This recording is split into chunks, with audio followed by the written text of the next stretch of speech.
आज हम अस्थमा के बारे में बात करेंगे। अस्थमा क्या है, उसके क्या लक्षण है और होम्योपैथी अस्थमा में कैसे आपकी मदद कर सकता है, इन बातों को हम जानेंगे। इस वीडियो को अंत तक देखें और इस चैनल को सब्सक्राइब जरूर करें। अस्थमा एक हाइपर सेंसिटिविटी रिएक्शन होता है हमारी इम्यून सिस्टम का। मतलब जब हमारी इम्यून सिस्टम किसी एक पार्टिकल को लेकर जरूरत से ज्यादा रिएक्ट करे तब अस्थमा की शिकायत होती है। अस्थमा अलग अलग प्रकार का होता है, जैसे कि वो मौसम से रिलेटेड होता है, जैसे मेडिकल भाषा में सीजनल अस्थमा कहा जाता है, या तो वो एक्सरसाइज इंड्यूस्ड अस्थमा हो सकता है, यानी कि जब भी आप व्यायाम करें उसके बाद आपको सांस फूलने लग जाती है और अन्य तकलीफें होती है, या तो आपका अस्थमा जो है वो ऑक्यूपेशन रिलेटेड हो सकता है। मतलब आप ऐसी कोई जगह पे, ऐसी कोई फैक्ट्री में काम कर रहे हैं जहाँ पे कुछ ऐसे छोटे छोटे पार्टिकल्स हैं जो वातावरण में उड़ते हैं और सांस के द्वारा आपके शरीर में जाके आपको दिक्कत देते हैं।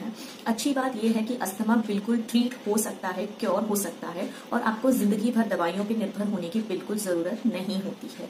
जब अस्थमा का दौरा पड़ता है तो जो सांस की नली होती है उसमें अंदर की तरफ सूजन आ जाती है। वो सूजन आने की वजह से जो नली है उसका मुंह और छोटा हो जाता है और इसी के साथ में उसमें अंदर म्यूकस प्रोडक्शन होता है, ताकि जो पार्टिकल आपने सांस के द्वारा अंदर लिया है वो पूरे आपके लंग्स तक न जाए। वो रोकने की कोशिश में म्यूकस प्रोडक्शन बढ़ जाता है। अब जब ये दोनों चीजें एक साथ होती है तो जाहिर सी बात है कि जो सांस लेने की नली है उसमें सांस जाने के लिए जगह कम हो जाती है और यही वजह है कि लोगों को दमे की शिकायत होती है।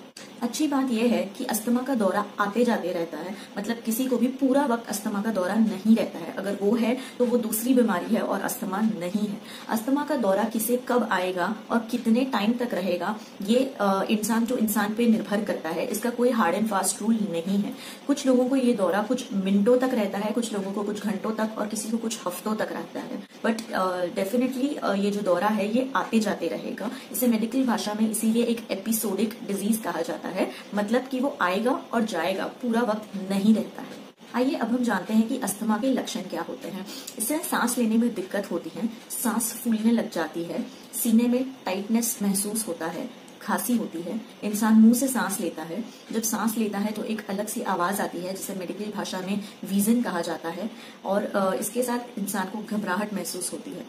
कि कुछ लोगों को इनमें से सिर्फ एक या दो लक्षण होते हैं और किसी किसी को सारे लक्षण होते हैं। ये लक्षण की मात्रा भी अलग अलग लोगों में अलग अलग होती है।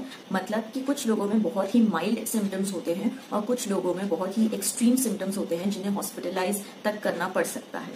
अस्थमा एक ऐसी बीमारी है जो हर उम्र में देखी गई है, चाहे वो छोटा बच्चा हो, चाहे वो एक अडल्ट हो या चाहे वो कोई बुजुर्ग हो। अस्थमा का दौरा किसी को भी पड़ सकता है।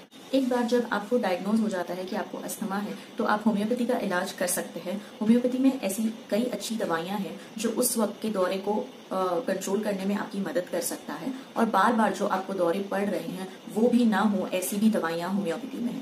होम्योपैथी दवाइयों लेने का सबसे बड़ा फायदा ये है कि आप उस पर डिपेंडेंट नहीं होते हैं। आपको पूरा वक्त कोई पंप या कुछ और एक्स्ट्रा बड़ी दवाइयां कैरी करने की जरूरत नहीं होती है। केवल आपको छोटी मीठी गोलियों से आपका अस्थमा का आप इलाज करवा सकते हैं। मन में अगर कोई सवाल हो तो जरूर पूछें, मैं उसे जवाब देने की पूरी कोशिश करूंगी। अगर अब तक आपने हमारे चैनल को सब्सक्राइब नहीं किया है तो जरूर करें। धन्यवाद। नमस्ते।